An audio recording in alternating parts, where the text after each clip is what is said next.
Welcome back to the COVID-19 Economic and Market Impact Series for our May 1st weekly update. I am Dr. Terry Clower, Director of the Center for Regional Analysis. This video series is part of the Northern Virginia Association of Realtors, George Mason University Market Forecast Project. Initial claims for unemployment insurance are still highly elevated, but we continue to see the pace of job loss slow for both the nation and the Commonwealth of Virginia.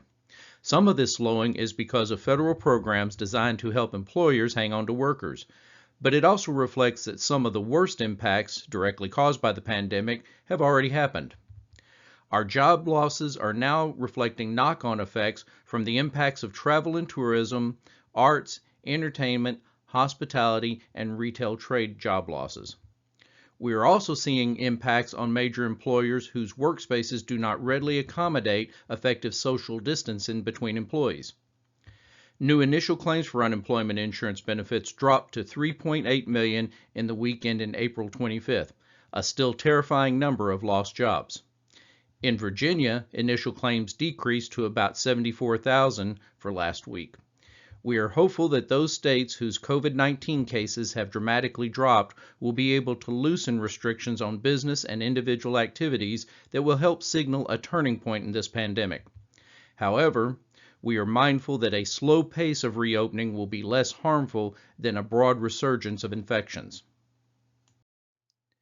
This week's data focus calls attention to another piece of information that is part of the weekly job situation report.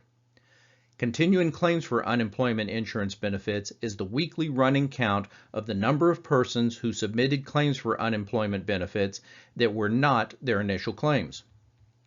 Continuing claims data are released 1 week later than initial claims. Hence, the red line in the charts above end for the April 18th reporting period. Yesterday's headlines read that over 30 million jobs have been lost in the U.S. since the second week of March. A horrifying number. But the total number of jobs in the U.S. economy has not declined by 30 million. Even in a bad economy, some businesses are hiring. For example, Amazon is in the process of adding 150,000 employees to deal with their surge in sales since the start of our lockdown. Some of the people who lost jobs in previous weeks have found other jobs. For the week ending April 18th, there were about 18 million workers on continuing unemployment benefits, which is almost 9 million fewer than the cumulative total of new initial claims for unemployment since early March.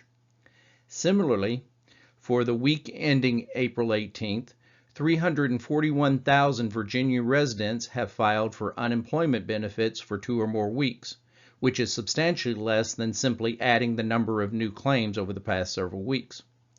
We are not in any way saying that the COVID-19 pandemic is not devastating the U.S. economy, but it is time to shift at least some of our attention to our nation's ability to get unemployed workers back on the job. Housing market activity in the NVAR service area remained stable over the past 7 days. Daily new listings as of Thursday were down about 20 units compared to last week, but still topped 100 new listings. The number of pending sales seems to have gained somewhat over the past 2 weeks. Dr. Lawrence Yoon, chief economist for the National Association of Realtors, yesterday noted that the underlying financial market for jumbo loans is under stress, which could impact market activity in Northern Virginia given our pricing levels. The policy triggers being used by Fannie and Freddie to support mortgage lending do not apply to jumbo loans. We will be monitoring that segment of the market more closely in the coming weeks. With political pressure building to reduce or remove formal restrictions on business activities, it will be interesting to see when home buyers will be allowed to attend property showings versus when they will choose to re-engage in that activity. Please continue to check out our YouTube web channel and visit these websites for more information. In the coming weeks, look for new reports on population and migration trends in the DC metropolitan area and an update to our 2017 report on the non-citizen workforce in our regional economy.